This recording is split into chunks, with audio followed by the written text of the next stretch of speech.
നമസ്കാരം. ഇൻഫിനിറ്റ് സ്റ്റോറീസിന്റെ പുതിയൊരു അധ്യായത്തിലേക്ക് എല്ലാവർക്കും സ്വാഗതം. അങ്ങനെ ഐശ്വര്യത്തിൻ്റെയും സമൃദ്ധിയുടെയും മറ്റൊരു പൊന്നിൻ ചിങ്ങമാസം കൂടി നമ്മുടെ ജീവിതത്തിൽ പിറക്കാൻ പോവുകയാണ്. നാളെ കഴിഞ്ഞ് തിങ്കളാഴ്ച ആണ്ടുപിറപ്പ് തിരുച്ചിങ്ങം 1-ാം തീയതിയാണ്. ചിങ്ങം 1-ാം തീയതി രാവിലെ അമ്പലത്തിൽ പോകുന്ന എല്ലാവരും ഞാൻ ഈ പറയുന്ന ഒരേ ഒരു വഴിപാട് അമ്പലത്തിൽ ചെയ്യണേ. നിങ്ങളുടെ ജീവിതത്തിൽ ഐശ്വര്യവും സമ്പൽ സമൃദ്ധിയും നിറഞ്ഞ വർഷമായി ഈ വരാൻ പോകുന്ന കൊല്ലവർഷം 1202 മാറും. വരുന്ന ഒരു വർഷക്കാലത്തെ ഫലം, ഒരു വർഷത്തെ ഫലം തരുന്ന വഴിപാടാണ്. അമ്പലത്തിൽ പോകുന്ന എല്ലാവരും ഈ വഴിപാട് ചെയ്ത് പ്രാർത്ഥിക്കണം.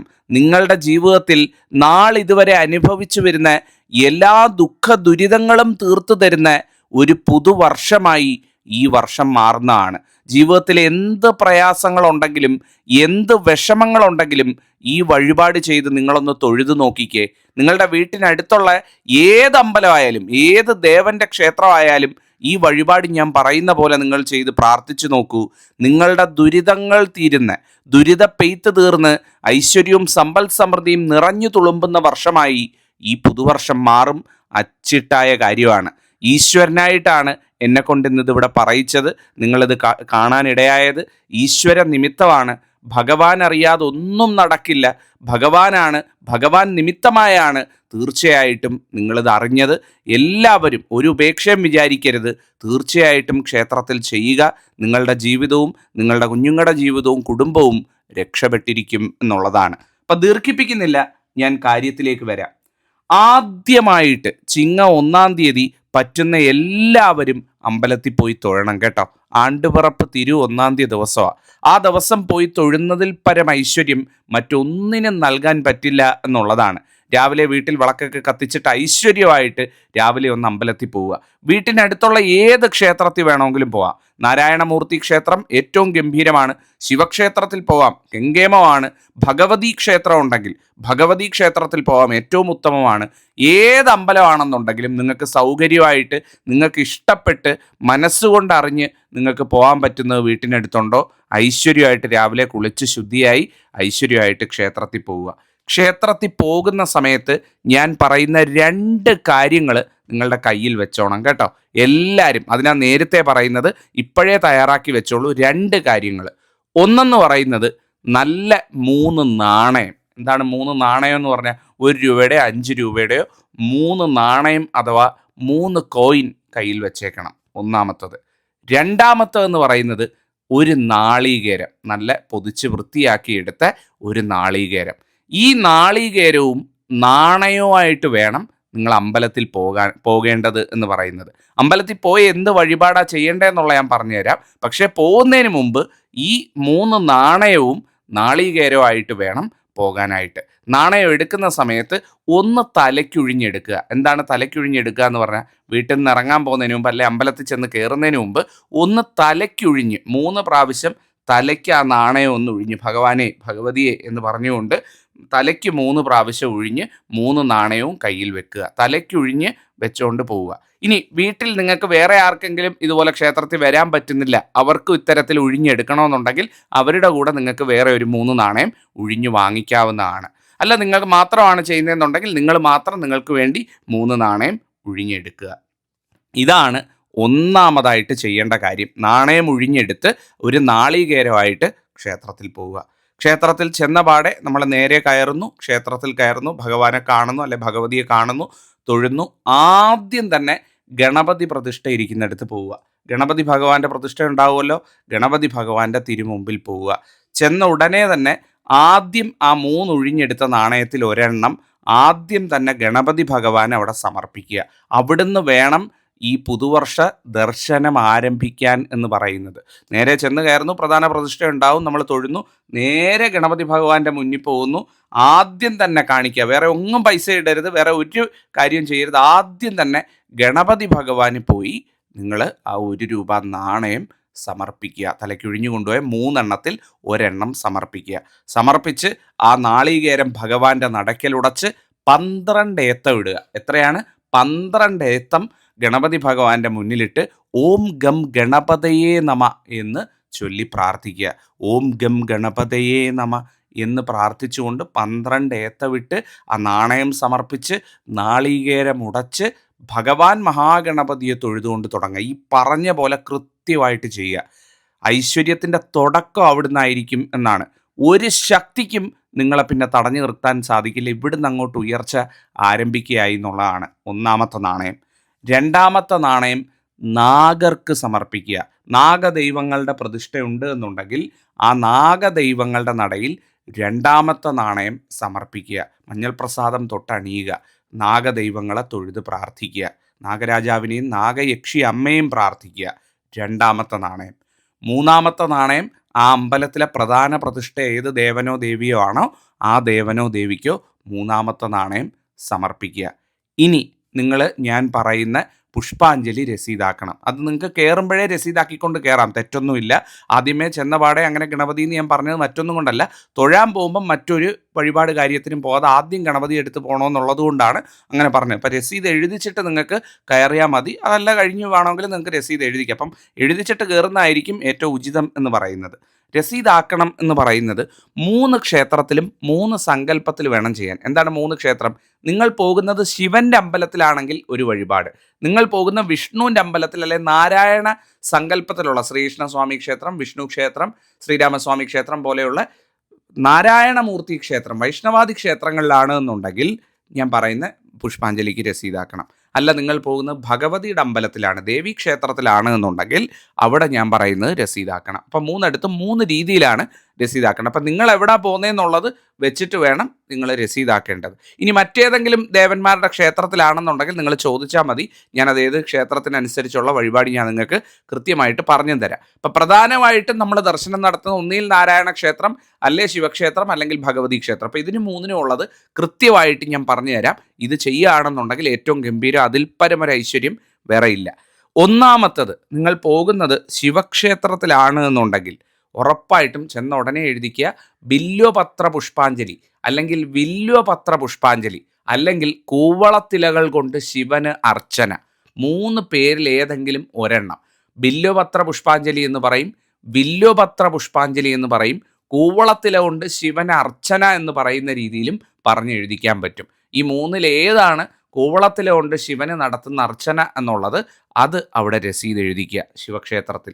ഒന്നാമത്തെ കാര്യമാണ്. അതോടൊപ്പം ഭഗവാന് ഒരു കൂവളമാലയും വാങ്ങി നൽകുക.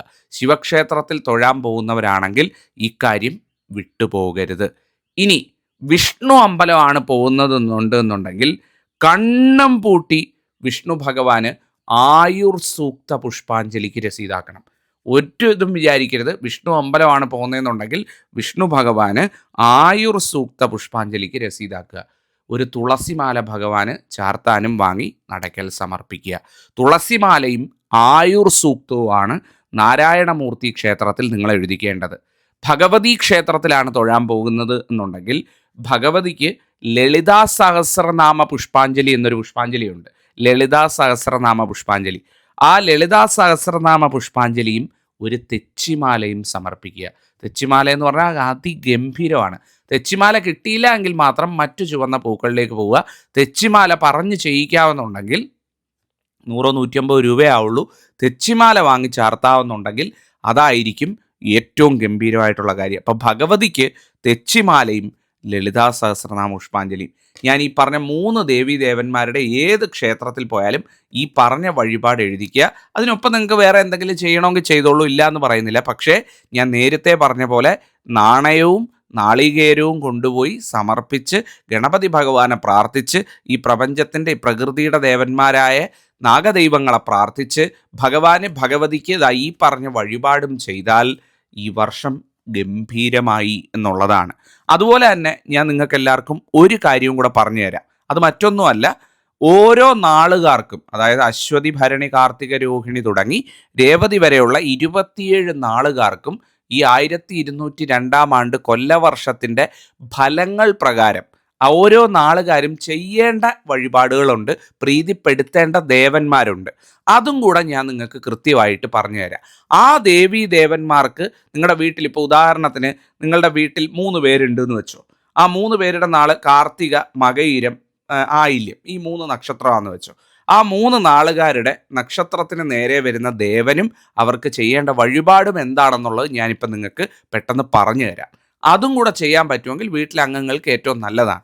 ഇത് പക്ഷേ നിർബന്ധം പറയുന്നില്ല, നിങ്ങളുടെ താല്പര്യാനുസരണം ചെയ്യാവുന്നതാണ്. ഞാൻ നേരത്തെ ഫലങ്ങൾ, വർഷഫലം പറയുന്ന സമയത്ത് കൃത്യമായിട്ട് ഇതിനെപ്പറ്റി വളരെ ഡീറ്റെയിൽ ആയിട്ട് പറഞ്ഞിട്ടുണ്ടായിരുന്നു. അപ്പോൾ അതിൻ്റെ വീഡിയോ നിങ്ങൾക്ക് കാണാൻ സാധിക്കുന്നതാണ്, നമ്മുടെ ചാനലിൽ കിടപ്പുണ്ട്. അപ്പോൾ കൃത്യമായിട്ട് അത് നോക്കാം. ഞാൻ നിങ്ങളോട് പറയുന്നത് അശ്വതി മുതൽ രേവതി വരെയുള്ള ഓരോ നാളുകാരും പ്രാർത്ഥിക്കേണ്ട ദേവൻ ആരാണ്, അവർക്ക് ചെയ്യേണ്ട വഴിപാട് ഈ വരുന്ന ഒരു വർഷം ഏതാണെന്നുള്ളതാണ്. അത് ഈ ചിങ്ങമാസം തുടങ്ങി 1-ാം തീയതി തന്നെ ചെയ്യണമെന്നില്ല, ആദ്യത്തെ ഒരാഴ്ചക്കകത്തോ ആ ചിങ്ങം തീരുന്നതിന് മുമ്പോ നിങ്ങൾ ചെയ്താൽ മതി. ഒരു വർഷത്തെ ഫലം കിട്ടുന്ന കാര്യമാണ്. നിങ്ങൾ ഈ ദേവീ ദേവന്മാരെയാണ് ഈ ഒരു വർഷം ഏറ്റവും കൂടുതൽ ഉപാസിക്കേണ്ടത്. അതിൻ്റെ ഗുണം നിങ്ങൾക്ക് 100 മടങ്ങായിട്ട് ലഭിക്കുകയും ചെയ്യുന്നതാണ്. അശ്വതി നക്ഷത്രമാണ് ആദ്യത്തെ. അശ്വതിക്കാർ ശിവഭഗവാനെയാണ് പ്രാർത്ഥിക്കേണ്ടത്. ശിവഭഗവാന് കൂവളമാലയും ജലധാരയും നടത്തുന്നത് ഏറ്റവും ഗംഭീരമാണ് കേട്ടോ. ഈ ചിങ്ങമാസത്തിൽ നടത്തുന്നത് ശിവന് കൂവളമാലയും ജലധാരയും അശ്വതി. ഭരണി നക്ഷത്രക്കാര് അയ്യപ്പസ്വാമിയാണ് പ്രാർത്ഥിക്കേണ്ടത്. അയ്യപ്പന് നീരാഞ്ജനം തെളിയിക്കുന്നത്, എള്ളുപായസം കഴിപ്പിക്കുന്നത് ഏറ്റവും ഗംഭീരമാണ്. കാർത്തിക നക്ഷത്രമാണ് മൂന്നാമത്തെ. കാർത്തികക്കാര് ഭഗവതി ഭദ്രകാളിയാണ് പ്രാർത്ഥിക്കേണ്ടത്, ഭഗവതിയാണ് പ്രാർത്ഥിക്കേണ്ടത്. ഭഗവതിക്ക് ഗുരുതി പുഷ്പാഞ്ജലി എന്ന് പറഞ്ഞൊരു പുഷ്പാഞ്ജലിയുണ്ട്, അത് പറ്റിയാൽ ചിങ്ങത്തിൽ നടത്തണം കേട്ടോ, ഏറ്റവും നന്നായി വരും. അതുപോലെ രോഹിണി നക്ഷത്രം, രോഹിണിക്കാർ പ്രാർത്ഥിക്കേണ്ടതെന്ന് പറയുന്നത് മഹാവിഷ്ണു ഭഗവാനെയാണ്. മഹാവിഷ്ണു ഭഗവാന് സുദർശന പുഷ്പാഞ്ജലിയും പാൽപ്പായസവും ചിങ്ങത്തിൽ നടത്തുന്നതും ഏറ്റവും ഗംഭീരമാണ്. അടുത്തത് മകയിരം. മകയിരംകാർ ശിവഭഗവാനെയാണ് പ്രാർത്ഥിക്കേണ്ടത്. ശിവന് ജലധാര, അതുപോലെ തന്നെ ഗണപതി ഭഗവാന് നാളികേരം 11 ഉടയ്ക്കുന്നതും ഏറ്റവും ഗംഭീരമാണ്. ശിവനും ഗണപതിയുമാണ് മകയിരംകാർ പ്രാർത്ഥിക്കേണ്ടത്. തിരുവാതിര നക്ഷത്രക്കാർ ഭഗവതിയാണ് പ്രാർത്ഥിക്കേണ്ടത്. ഭഗവതിക്ക് രക്തപുഷ്പാഞ്ജലി നടത്തിയാൽ ഏറ്റവും കെങ്കേമമാണ്. അതുപോലെ പുണർദം നക്ഷത്രക്കാർ, നിങ്ങൾ മുരുക ക്ഷേത്രം വീട്ടിനടുത്തുണ്ടെങ്കിൽ മുരുകനെ പ്രാർത്ഥിക്കണം കേട്ടോ. മുരുകന് പഞ്ചാമൃതം കഴിപ്പിക്കുന്നത് ഈ ഒരു മാസം, ഈ ചിങ്ങമാസത്തിൽ ഏറ്റവും ഐശ്വര്യമായിരിക്കും, ഒരു വർഷത്തെ ഫലം തരുന്ന കാര്യമാണ്.